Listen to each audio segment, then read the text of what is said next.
Gusto kong i-share itong isang article with regards to immigration Saskatchewan at ito yung AIA consulting firm at tinignan niya doon o binase niya sa ngayon sa kasalukuyan January 2026 yung mga ano ba yung malaking pagbabago in terms of immigration sa Saskatchewan and ang makikita natin dito kahit na ang ibang immigration let's say, nomination program and iba't ibang pathway or program ng iba't ibang province or provinces sa ngayon ay halos ganito yung mga nangyayari. So, nangangahulugan po na ngayon na hindi nagkakalayo ang bawat province ngayon sa mga malalaking pagbabago ngayong January 2021. At siyempre, ang February, hihintayin natin yung ibang mga pagbabago ngayong month ng February. Nag-start ang ibig sabihin ay nag-start ng January, ngayon ay February, at sa mga susunod na panahon, mas malaki pa yung pagbabago, hindi natin alam. Pero kung titignan at babasahin natin iba't ibang mga letter or articles from Immigration and Consulting dito sa Saskatchewan at sa iba't ibang bahagi like Manitoba and Alberta, mayroong yung mga nakaamba na pagkawala o yung matatandaan po ninyo yung ito may patungkol sa immigration permits na medyo hindi marirenew o sabihin natin hindi marirenew dahil nga sa dami ng applicants, sa dami ng nandito and of course yung at vice versa naman kakaunti yung slot or spots for job o available quota na matatanggap o inallocate ngayon per province. Pero hindi po tayo magfo-focus sa negative side ng immigration ng Saskatchewan at ng iba pang province dito sa Canada. Pero hindi po tayo magfo-focus sa negative side ng immigration sa Saskatchewan bagkus magfo-focus po tayo doon sa positive side. Ano ba yung kinakailangan ngayon ng Saskatchewan? So isa-isahin ko, babasahin ko po. Ang sabi dito, ang priority sectors ngayon ay ang healthcare, agriculture, technology. Nandiyan din po ang mining, energy, manufacturing at skilled trades. So, kung titignan natin, kakaiba doon sa ibang province yung priority sector ng Saskatchewan sa kasalukuyan kasi ito po yung need ng Saskatchewan sa kasalukuyan.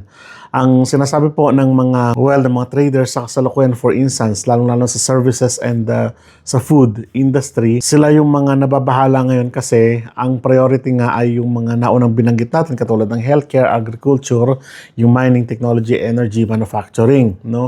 Medyo nasa mababang bahagi yung tinatawag nating services and food at halos wala pa nga, hindi po ba? Ang katotohanan po kasi niyan, ang Saskatchewan ay binubuo ng mining industry sa pagsasaka sa agriculture at ng manufacturing. So yun ang malaking kumbaga ay tinatarget ng immigration sa Saskatchewan at economic sector ng Saskatchewan sa kasalukuyan kasi doon po talaga siya nakafocus. So bakit nga itong mga sector na ito ang priority ng government ng Saskatchewan sa kasalukuyan? Halimbawa sa healthcare, dumarami o lumalaki yung tinatawag nating bilang ng population sa kasalukuyan ng Saskatchewan. Therefore, mas nangailangan sila ng mas maraming healthcare workers katulad ng nasa care home natin, katulad ng nasa mga hospitals natin, clinics, and so on and so forth. Sa kasalukuyan, actually, hindi kasi nakikita ito ng karamihang mga manggagawa dito sa Saskatchewan na akala nila full pack ang healthcare ng Canada sa kasalukuyan. Pero siguro sa datos, ganon siguro puno. Pero kung titignan niyo po mabuti, batay po sa karanasan ng aking may bahay kasi siya po ay nasa clinic at medical receptionist at clinic receptionist nga. Sila nagpa-process ng mga papers, nagpapasa ng mga requisition letters and so on and so forth for hospital billings and everything. Ay nakikita nila na halimbawa sa doctor na lamang kakaunti yung mga doktor sa kasalukuyan. At aminado, kahit na mga Canadian, alam nila na kapag pumunta sila, pumipilas talaga sila ng napakahaba. Merong isang episode doon sa CBC, kung di ako nagkakabali, o doon sa Marketplace ata yun, sa Global and CTV, pinapakita doon na may kakulangan talaga sa tinatawag nating medical industry, sa healthcare. Halimbawa, yung maghihintay ng 3 hours, 4 hours, kahit na emergency, kahit na yung sabi ko nga, kung hindi ko nakwento sa inyo, yung aking director, yung asawa niya nahiwa, kailangan lang tahiin yung sugat niya at naghintay sila ng 4 hours para lang matahi. Kasi yung mga doctor ay nagagaling pa ng hospital, pupunta ng urgent care, something like that. So, ganun ka-limited yung spot for that, for healthcare, pero ganun din kakaunti yung tinatawag nating nasa healthcare industry. So, yung mga ganung issue ngayon ang medyo tinitignan, binabalanse ng government ng Saskatchewan sa kasalukuyan. Isa pa yung tinatawag nating agriculture and mining industry kasi ito yung economic money-driven kumbaga machine ng Saskatchewan sa kasalukuyan, ano. Although sabihin na natin nandito sila sa ganitong industry, kaya lang ang problema kasi dito ngayon ay nasa mga remote areas katulad ng ibang mga siyempre makamag-anak tayong tatrabaho sa agriculture industry at sa sabihin natin sa swine, sa poultry and so on. Kaya lang problema kasi dito, nasa rin mga remote areas, wala sa outskirt ng city, kundi matatagpuan kasi yung mga trabaho dito sa mga liblib na lugar pa. Kaya kung minsan medyo hindi pinupuntahan o hindi puntahan ng mga naghahanap ng trabaho kasi nga, ang katotohanan yan, ang sabi nga ng ibang mga kamay, sino ba naman ang gustong pumunta sa liblib na lugar para magtrabaho kung meron naman opportunity doon sa syudad? Parang ganon, no? Kaya medyo nahihirapan din po sila sa kasalukuyan, sa totoo lang. Another one, yung tinatawag nating skill trades, no? Skill trades to build something. Alam natin, mga karpentero at yung mga skilled workers with regards to manufacturing, building, and so on. Alam natin na nag-i-import pa ang mga construction firms ng mga workers from other countries para lang makapag-build. Halimbawa, dito sa kanina lang nakikinig ako ng balita dun sa FM, ha? Kanina habang nagdadrive ako papunta ng trabaho, na malaki ang possibility talaga na magkulang pa rin ang bahay dito sabihin na natin sa Regina, kasi yung issue sa Regina.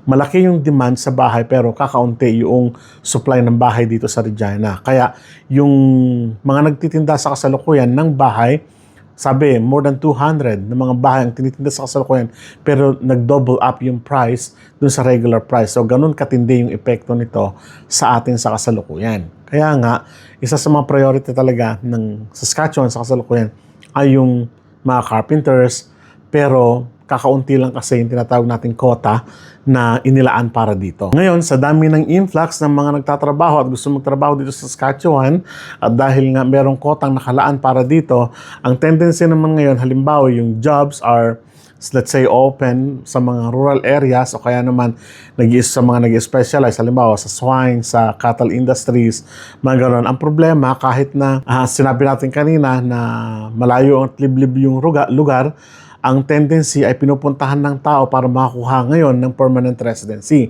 Kaya dinadagsa pa rin ito.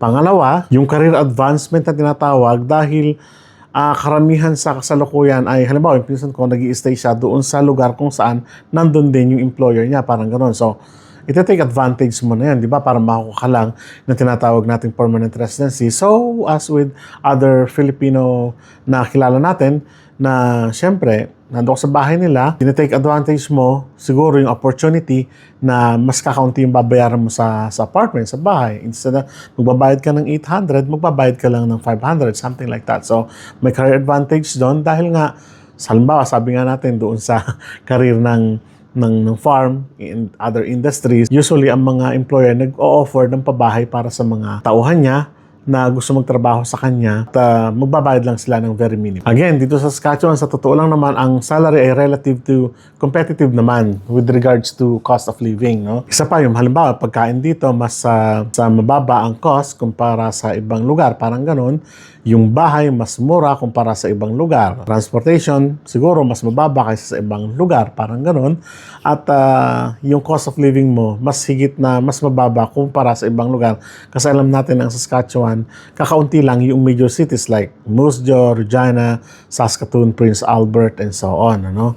So, kakaunti lang, unlike sa Alberta, sa Ontario, sa British Columbia na mas marami at mas competitive at yung competition mas malaki talaga. Ang kaya namin dito, kahit na maliit yung quota sa kasalukuyan, ay continuous naman yung hiring ng mga employer. It's because of sila nga yung priority, sila yung talagang nangangailangan. Pero hindi naman natin sinasabi na dumagsa kayo dito sa Saskatchewan at magtabad.